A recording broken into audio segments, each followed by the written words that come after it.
नमस्कार, मैं हूं आपके साथ अंकिता पाल। बुलेटिन की शुरुआत करते हैं।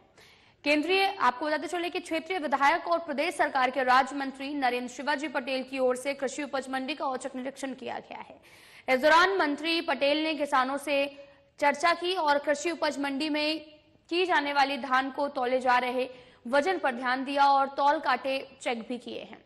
भोपाल से बैतूल जाने के दौरान मंत्री अचानक से मंडी पर पहुंचे। इसके बाद वे एक कार्यक्रम में शामिल हुए, जिस समय राज्य मंत्री नरेंद्र शिवाजी पटेल मंडी पर निरीक्षण कर किसानों की समस्याओं को सुन रहे थे। उस समय मंडी सचिव ऋतु गढ़वाल ने भी उनके साथ मौजूद थी। किसानों को कोई परेशानी ना हो, इसके लिए औचक निरीक्षण किया। क्षेत्र में धान की बम्पर पैदावार के साथ ही नगर कृषि उपज मंडी में किसानों की ओर से अपनी धान की उपज बिक्री के लिए लाई जाती है और ऐसी स्थिति में किसानों को कोई परेशानी ना हो, इसे लेकर मंत्री पटेल ने मंडी का भी औचक निरीक्षण किया है।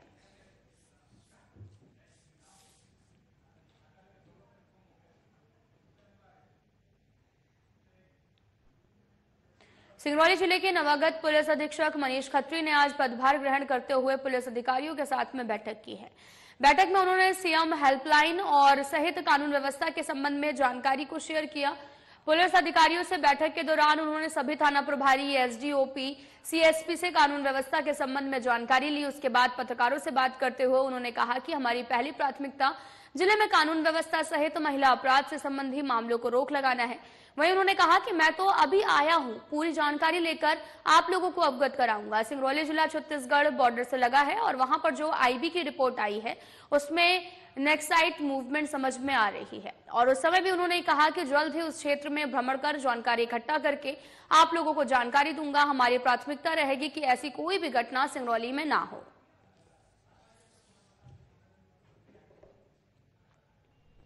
में आज मेरा आगमन हुआ है। आज जो हमारी पुलिस पूरी टीम का जो प्राथमिकता होगी वो सभी प्रकार के जो अवैध कार्य हैं उन पे अंकुश लगाना, सुचारू कानून व्यवस्था सुनिश्चित करना, महिला अपराध और जो कमजोर वर्ग हैं उनके विरुद्ध जो घटनाएं घटित होती है उन पे अंकुश लगाना और कारगर वैधानिक कार्रवाई करना। इसी के साथ साथ जो आमजन है उनकी जो शिकायतें हैं, जो उनके विरुद्ध घटनाएं हुई हैं, अपराध हैं, उनका त्वरित निराकरण कर और पुलिस की जो रिस्पांस टाइम है उसको सुधारना। कोशिश हमारी यही रहेगी कि किसी भी प्रकार का आवेदक हमारे थाने में आता है तो उससे अच्छा व्यवहार हो और उसको जो वैधानिक जो कार्रवाई है वो पूर्ण की जाए। हर उस विवाद में जिसमें जो आवश्यक प्रतिबंधात्मक कार्रवाई है तुरंत की जाए ताकि विवाद बड़ा रूप न ले।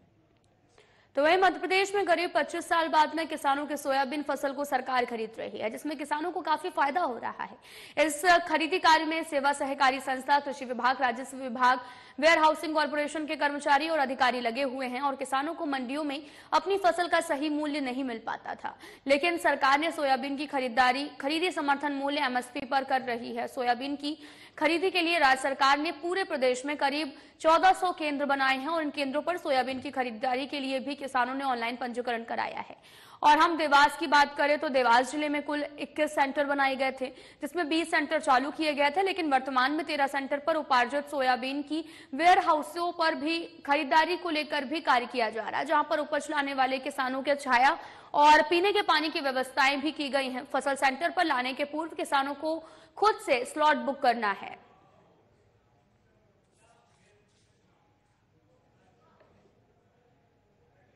आपको बताते चलें कि एफएसक्यू के मानक के अनुसार खरीदारी जो है वो की जा रही है। करीब 25 सालों के बाद में सरकार सोयाबीन की खरीदारी कर रही है। और साथ ही आपको ये भी बताते चलें कि मध्य प्रदेश में करीब 25 साल बाद किसानों की सोयाबीन फसल को सरकार खरीद रही है, जिससे किसानों को भी काफी ज्यादा फायदा होगा। और खरीदी कार्य से सेवा सहकारी संस्था, कृषि विभाग, राजस्व विभाग, वेयर हाउसिंग कॉर्पोरेशन के कर्मचारी और अधिकारी लगे हुए हैं। किसानों को मंडियों में अपनी फसल का सही मूल्य नहीं मिल पाता है, लेकिन सरकार ने सोयाबीन की खरीदी समर्थन मूल्य एमएसपी पर कर रही है। सोयाबीन की खरीदी के लिए राज्य सरकार ने पूरे प्रदेश में करीब 1400 केंद्र बनाए हैं। और साथ ही आपको यह भी बताते चलें कि इन केंद्रों पर सोयाबीन की खरीदारी के लिए किसानों ने ऑनलाइन पंजीकरण भी कराया है। और अगर बात की जाए देवास की, तो देवास जिले में कुल 21 सेंटर बनाए गए हैं, जिसमें 20 सेंटर चालू हैं, लेकिन वर्तमान में 13 सेंटर पर उपार्जित सोयाबीन के वेयर हाउसिंग पर भी खरीदी का कार्य जो है वो किया जा रहा है। जहां पर उपज लाने वाले किसानों के लिए छाया और पानी की पूरी व्यवस्था की गई है। फसल सेंटर पर लाने के लिए पूर्व किसानों को खुद से ही स्लॉट बुक करना है। और तस्वीरें भी आपको दिखा रहे हैं जो कि लोहरदगा से है, जहां पर सरकारी वेयर हाउस पर सोयाबीन की खरीदारी शुरू हो चुकी है। 25 सालों बाद सरकार सोयाबीन की खरीदारी कर रही है। मात्रा है निर्धारित करी शासन ने, उस हिसाब से हम खरीदी कर रहे हैं और सर्वेयर उसके जो नियुक्त करे हैं वो जांच करते हैं। इसके बाद जो वेयर हाउस कॉर्पोरेशन लिमिटेड कांटा बोर्ड वो भी अपने निर्देश अनुसार काम कर रहे हैं। वो भी उनको बुलाया जाता है कभी कभी जब मामले पेचीदे हो जाते हैं तो उनका हस्तक्षेप। शासन द्वारा खरीदी करने में हमें यह फायदा हो रहा है कि व्यापारियों द्वारा जो हमारी फसलें ली जा रही थी वो कम दामों पे ली जा रही है और आज शासन द्वारा जो फसल हमारी खरीदी जा रही है और यहाँ पे जो व्यवस्था है समिति प्रबंधक द्वारा सारी व्यवस्थाएं अच्छी है और किसानों खुश है अपनी फसल यहाँ देने में, ज्यादा परेशानी नहीं आ रही है। वो लोग पूरा समर्थन हमारा भी कर रहे हैं। क्या रेट पर सोयाबीन चुला आपका? रेट तो शायद कितना 4851 रुपए का है। 4851 रुपए का रेट सुनने में आ रहा है। बाकी और शासन क्या देना चाहे ऊपर तो फिर उनकी योजना के ऊपर है। चल रही है। आज हम भी सर ट्रैक्टर लाए सोयाबीन भर के। जो केंद्र सरकार और प्रदेश सरकार जो सोयाबीन की तुलाई करवा रही है सर बहुत अच्छी बात है, क्योंकि हम व्यापारियों को अनाज बेचते थे, आज सर मंडी में बेच रहे हैं तो सर मूल्य भी हमें अच्छा मिल रहा है और सर व्यवस्था भी बहुत अच्छी है, समय भी कम लग रहा है और सर दाम भी अच्छा मिल रहा है। सर सरकार की बहुत अच्छी योजना है और इसका सर बाकी क्षेत्र के सभी किसानों को बहुत अच्छा लाभ मिल रहा है। राजगढ़ जिले के काली तलाई गांव के जिला अस्पताल में बुधवार को एक हैरान करने वाला एक घटना सामने आई है, जहां पर आपको बताते चले कि तलाई गांव से एम्बुलेंस में गर्भवती महिला को डिलीवरी के लिए राजगढ़ जिला अस्पताल लाया गया, लेकिन ट्रॉमा सेंटर के बाहर ही महिला ने बच्चे को जन्म दे दिया है। मौके पर मौजूद युवक का कहना है कि करीब 10 से 15 मिनट तक महिला एम्बुलेंस में तड़पती रही। अस्पताल का कोई भी कर्मचारी उसे अंदर ले जाने के लिए बाहर नहीं आया। वहीं गर्भवती महिला की मां ने बताया कि वो डिलीवरी के लिए जीप में अस्पताल पहुंचे और एम्बुलेंस में मेरी बेटी की डिलीवरी हो गई है। और वहीं वायरल वीडियो की सफाई में civil surgeon doctor Nitin Patel ने बताया कि सूचना मिलते ही तुरंत नर्स महिला को लेबर रूम में लेकर गई है। आपको बताते चले कि पूरा मामला राजगढ़ से सामने आया, जहां पर एक बार फिर से जिला अस्पताल सुर्खियों में है और एम्बुलेंस में दर्द से गर्भवती महिला तड़पती रही। और इस दौरान हैरान करने वाला मामला भी सामने आया, जहां पर डिलीवरी के लिए राजगढ़ जिला अस्पताल लाया गया, लेकिन ट्रॉमा सेंटर के बाहर ही महिला ने, आपको बताते चले कि बच्चे को जन्म दिया। और मौके पर मौजूद युवक का कहना है कि करीब 10 से 15 मिनट तक महिला एम्बुलेंस में तड़पती रही। अस्पताल का कोई भी कर्मचारी अंदर लेने के लिए नहीं आया। वहीं गर्भवती महिला की मां ने बताया कि डिलीवरी के लिए जीप में अस्पताल पहुंचे और एम्बुलेंस में मेरी बेटी की डिलीवरी हुई। वायरल वीडियो की सफाई में civil surgeon doctor Nitin Patel ने बताया कि सूचना मिलते ही नर्स महिला को लेबर रूम लेकर जाया गया है। आपको बताते चले कि राजगढ़ जिले के काली तलई गांव से जिला अस्पताल में बुधवार को एक हैरान करने वाला मामला सामने आया है।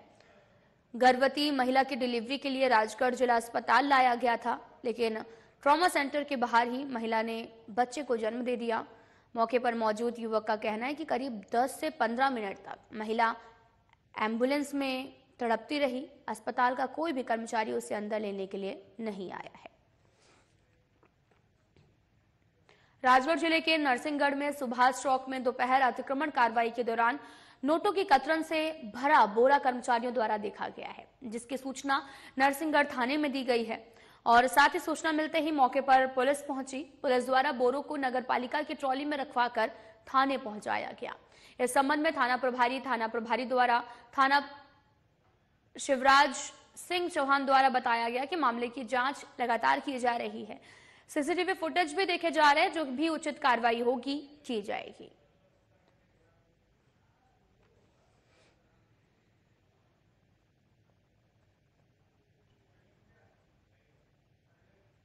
आपको बताते चलें कि आपको तस्वीरें दिखा रहे हैं। ये तस्वीरें राजगढ़ से हैं, जहां पर कचरे के ढेर पर पड़ा था नोटों की कतरंग का बोरा, जहां पर नरसिंहगढ़ थाना पुलिस ने इसे जब्त किया है और मामले की जांच में पुलिस जुटी हुई है।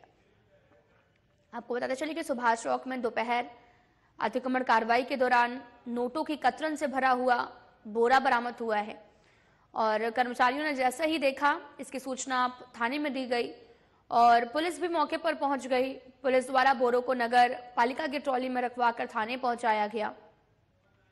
इस संबंध में थाना प्रभारी शिवराज सिंह चौहान द्वारा बताया गया कि मामले की जांच चल रही है, सीसीटीवी फुटेज भी देखे जा रहे हैं और इस पूरे मामले पर उचित कार्रवाई भी की जाएगी। पुलिस थाना नरसिंहगढ़ इस पूरे मामले पर कार्रवाई कर रही है, जहां पर कचरे के ढेर पर नोटों की कतरन बरामद की गई है।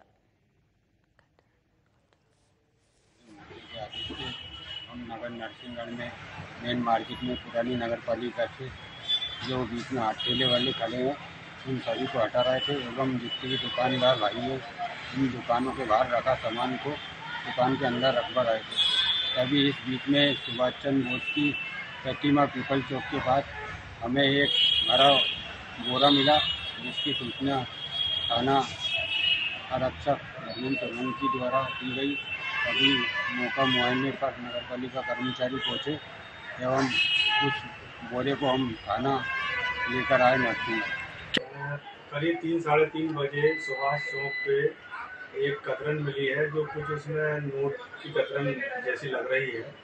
उसको नगर पालिका ने उठाया था, हमने उसको जब्त किया है और उसकी जब्ती की है और जो उचित वैधानिक कार्रवाई होगी वो विधि अनुसार हम लोग कर रहे हैं। सीसीटीवी कैमरे भी खराए ले जा रहे हैं सर? हाँ, उसमें संपूर्ण जांच करेंगे, जो भी निष्कर्ष आएगा। बैतूल में अवैध मादक पदार्थ गांजा तो आए दिन पकड़ा जाता है, लेकिन पहली बार ब्राउन शुगर पकड़ाया गया। साथ ही इसका सेवन करते हुए एक युवक को भी पकड़ा गया है। कोतवाली पुलिस को सूचना मिली थी कि तितली चौराहा 4 लेन पर एक युवक ब्राउन शुगर का सेवन कर रहा था। तब पुलिस ने तत्काल कार्रवाई करते हुए मौके पर पहुंची और युवक को पकड़ा है। युवक ने अपना नाम मयंक बघेल बताया, जिसके पास से एक पुड़िया ब्राउन शुगर और अधजला सिल्वर पेपर माचिस भी मिली है। पुलिस ने मामला दर्ज कर लिया है और पुलिस इस पूरे मामले की गंभीरता से जांच भी कर रही है। वहीं कोतवाली पुलिस ने 4 लेन कटी पहाड़ी सोना घाटी के पास से भी एक युवक को गिरफ्तार किया है।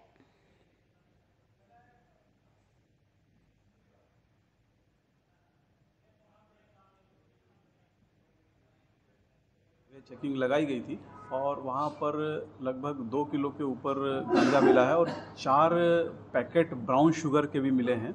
और ब्राउन शुगर को पीने के लिए या उसका सेवन करने के लिए जो चाहिए रहता है, एक पीने की एक स्टिक रहती है और जो उसके लिए जो भी आवश्यक चीज़ें रहती हैं वो सब उस पैकेट में मिली थी। तो अलग अलग 2 प्रकरण बनाए गए हैं और 2 लोगों की इसमें गिरफ्तारी हुई है। और जो जानकारी अभी प्रथम दृष्टया प्राप्त हो रही है कि इंदौर से किसी बस के माध्यम से रखवा कर इसको यहाँ पर भेजा जा रहा था। थाना प्रभारी द्वारा अग्रिम विवेचना भी इसमें की जा रही है कि यहाँ पर ये कब से इस प्रकार का कारोबार चल रहा है और कौन कौन लोग इसमें इन्वॉल्व हैं, और अतिशीघ्र विवेचना में जो भी नाम आएंगे उनके खिलाफ कड़ी से कड़ी वैधानिक कार्रवाई। जिला प्रशासन छतरपुर द्वारा जिले में अवैध खाद कालाबाजारी रोकने और किसानों को सुचारू रूप से खाद उपलब्ध कराने के लिए कड़ी कार्रवाई की जा रही है। कलेक्टर पार्थ जायसवाल के निर्देशन में ईशानगर के गोदाम एसडीएम और कृषि अधिकारी द्वारा कुल 557 बोरी कई खाद की बोरियां जब्त की गई, जिसकी कीमत लगभग 4,05,627 रुपए है। संतोष अग्रवाल के पास उर्वरक निर्माण विक्रय भंडारण की कोई स्वीकृति नहीं है और इनके विरुद्ध अवैध उर्वरक का व्यापार कर उर्वरक नियंत्रण आदेश 1985 के नियमों का उल्लंघन किया गया है। संबंधित पर कृषि विकास अधिकारी द्वारा पंजीबद्ध दर्ज कराया गया और जब्त खाद डबल लॉक छतरपुर में रखा गया है। इसके अलावा बालाजी ट्रेडिंग कंपनी के विरुद्ध भी कार्रवाई जारी है। वहीं कलेक्टर के निर्देश पर कृषि विभाग की टीम ने नौगांव से बड़ा मलहरा जा रहे पिकअप वाहन की जांच करते हुए 50 बोरी डीएपी की जब्त की है। ईशानगर पुलिस ने आरोपी के खिलाफ अपराध कायम करते हुए पिकअप वाहन को भी जब्त कर लिया है।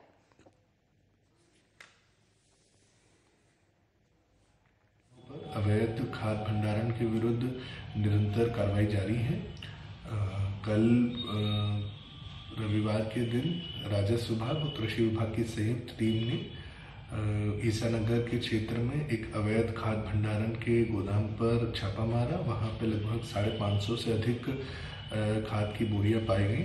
250 कुंटल से ज़्यादा खाद वहाँ पे पाया गया, जिसमें NPK और यूरिया है।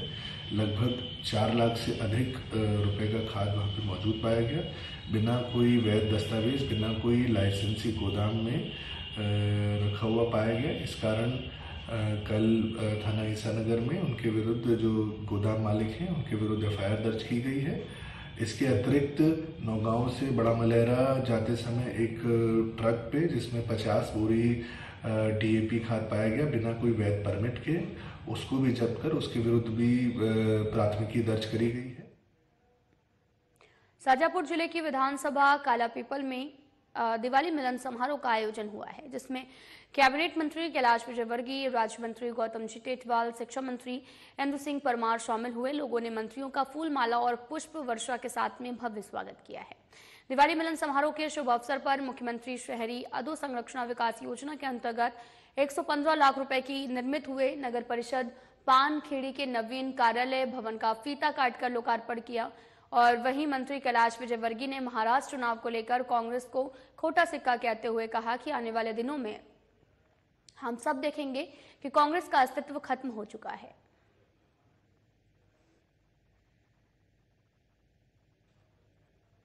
सभी विधायक अपने अपने क्षेत्रों में, पार्टी हमेशा एक बात कहती है कि कार्यकर्ताओं से दूरी नहीं करना चाहिए।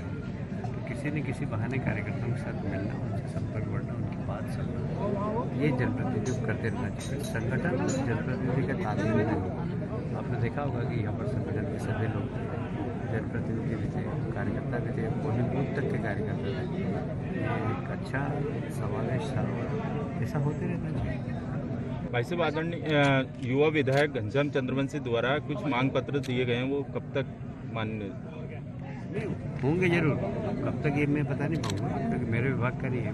वैसा महाराष्ट्र चुनाव के परिणाम आने वाले हैं, क्या सरकार का क्या रहेगा? अभी आने वाले नहीं, अभी तो मतदान होना है। कल मतदान होगा।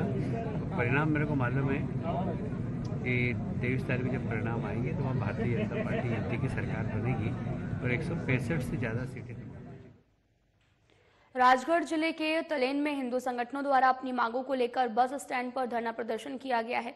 दरअसल दिवाली के 2 दिन पहले रोहिंग्या समाज और हिंदू समाज के लोगों में विवाद हो गया था और इसके बाद में मामले ने तूल पकड़ लिया। और मामले का ये भी लोगों का इस मामले पर कहना है कि हमने नायब तहसीलदार को ज्ञापन सौंपा था और कहा था कि 5 दिन के अंदर कार्रवाई नहीं हुई तो मार्केट बंद करके धरना प्रदर्शन करेंगे। प्रदर्शनकारियों को भी समझाने थाना प्रभारी और तहसीलदार पहुंचे, लेकिन प्रदर्शनकारियों ने उनकी एक ना सुनी और लगातार धरने पर बैठे रहे। वहीं जब इसकी खबर सारंगपुर SDM रोहित बमोरे और SDOP अरविंद सिंह को मिला तो पुलिस बल के साथ में तलेन पहुंचे, जहां उन्होंने मामले को जल्द जांच में लेकर जांच शुरू करने के लिए आश्वासन दिया है और इसके बाद में हिंदू संगठनों ने धरना प्रदर्शन समाप्त किया है।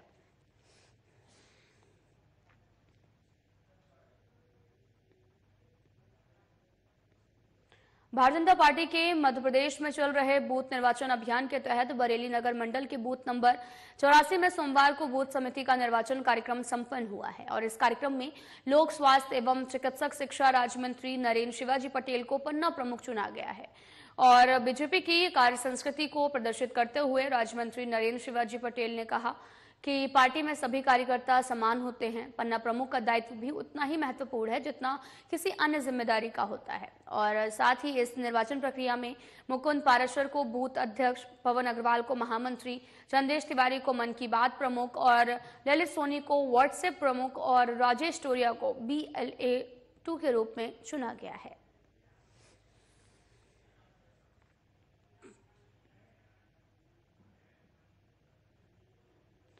मंगलवार को दोपहर में SDM रोहित बमोरे SDOP अरविंद सिंह के साथ में पंचोर पहुंचे हैं, जहां वो राजगढ़ जिले के पंचोर तहसील में सारंगपुर नवागत SDM रोहित बमोरे ने पंचोर नगर के विकास के लिए बैठक में शामिल हुए। शहर के विकास के लिए लंबे समय से चल रही सड़क चौड़ीकरण की मांग को लेकर भी की गई बैठक में नगर पालिका सहित विद्युत मंडल, PWD विभाग के अधिकारियों से चर्चा के बाद में शहर की सड़कों को निरीक्षण किया गया। साथ ही जो मकानों सड़क निर्माण चौड़ीकरण में दिक्कत हो रही थी।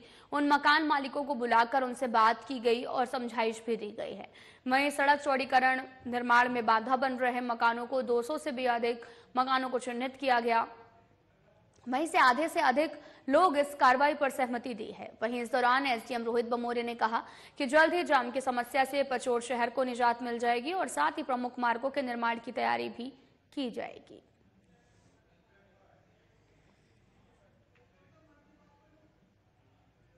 राम जानकी मंदिर के लिए भूमि दान करने वाले समाजसेवी आनंद सिंह लोढ़ा के खिलाफ एफआईआर के विरोध में आज कुशवाहा समाज ने सैकड़ों लोग सड़कों पर उतर कर आए और उन्होंने एसपी ऑफिस पहुंचकर पुलिस अधीक्षक को ज्ञापन सौंपा है। श्री राम जानकी नवीन मंदिर समिति कुशवाहा समाज गुना और कुशवाहा समाज धर्मशाला और पाठशाला ट्रस्ट ने पुलिस अधीक्षक को आनंद सिंह लोढ़ा के विरुद्ध दर्ज की गई एफआईआर की निष्पक्ष जांच करने के लिए न्याय दिलाने की मांग की है।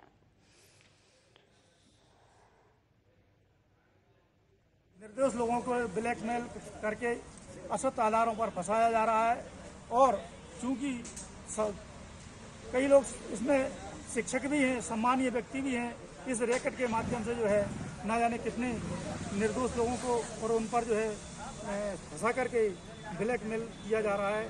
तो हम सम्मानीय एसपी महोदय से निवेदन करना चाहते हैं कि इस प्रकार के जो गिरोह हैं उन पर जो है अंकुश लगाया जाए, उनकी भी जांच करवाई जाए, जिससे कि शहर के सम्मानीय और सभ्य लोगों पर इस प्रकार के कीचड़ उछालने का काम न किया जाए।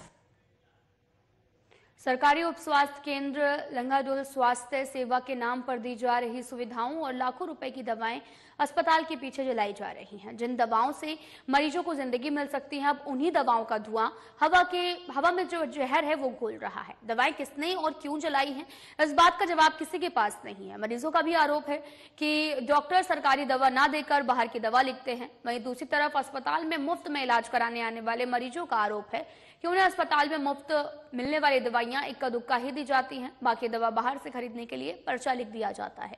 हालांकि मरीज ने भी अपना नाम सार्वजनिक ना करने की अपील की है।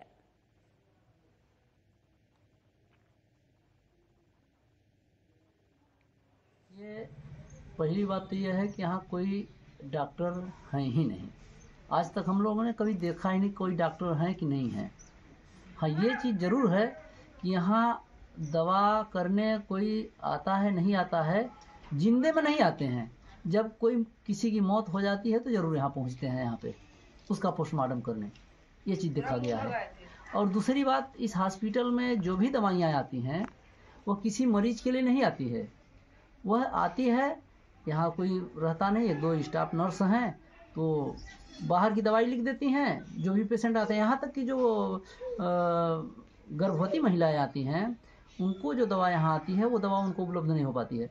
वो जैसे IV सेट हुआ, ये बाहर से लिख देंगे कि मेरे पास नहीं है, आप जाइए खरीद के ले आइए तब आपको बाटल लगेगा, या तो अभी बाटल ही नहीं है। इस तरह से किया जाता है। और अक्सर देखा जाता है कि जब कभी भी दवाई का स्टॉक बढ़ जाता है, उसका यूज नहीं करती हैं, भाई कभी वहाँ जाती नहीं, तो इसको सीधे आग के हवाले कर दिया जाता है। थाना अमरवाड़ा पुलिस द्वारा अंधे के हत्याकांड का खुलासा किया गया। पुलिस ने 24 घंटे के अंदर आरोपियों को गिरफ्तार किया है। जानकारी के अनुसार ग्राम सकरूटोला में भी आपको बताते चले कि जगराम वर्मा के खेत में एक महिला का शव मृत अवस्था में पाया गया, जिसकी पहचान शिवानी के रूप में हुई है। मृतका शिवानी वर्मा का शव संदिग्ध अवस्था में पाए जाने पर अज्ञात आरोपियों के विरुद्ध तलाशी प्रारंभ की गई है। मामला प्रेम प्रसंग का बताया जा रहा है। मामले में एक आरोपी कृपाराम उर्फ कमलनाथ वर्मा को पुलिस द्वारा गिरफ्तार कर लिया गया है और मामले के अन्य आरोपी मृतका के प्रेमी की तलाश हेतु पुलिस टीम रवाना की गई है। महिला की लाश चिखलीवाड़ा रोड पर टकूटाना के पास रोड किनारे पड़ी है। सूचना पर पुलिस मौके पर पहुंची तो लाश की पहचान मृतका शिवानी वर्मा तथा सेवकराम वर्मा के रूप में हुई थी। उसके संबंध में उसके शरीर पर चोटें और मुंह वगैरह से खून आ रहा था, जो प्रथम दृष्टया देखने से हत्या का प्रकरण प्रतीत हो रहा था, जिस पर प्रार्थी सेवकराम की रिपोर्ट पर अज्ञात आरोपी के विरुद्ध हत्या का प्रकरण दर्ज किया गया था। उक्त मामले में विवेचना के दौरान ज्ञात हुआ कि मृतिका की अप्रैल माह में शादी हुई थी, लेकिन मृतिका अपने पति के साथ न रहते हुए सितंबर के माह में अपने प्रेमी के साथ ग्राम बांकी शिवनी जिले में रह रही थी, किंतु वहाँ पर भी उस महिला। राजपुर में इतना ही। नमस्कार।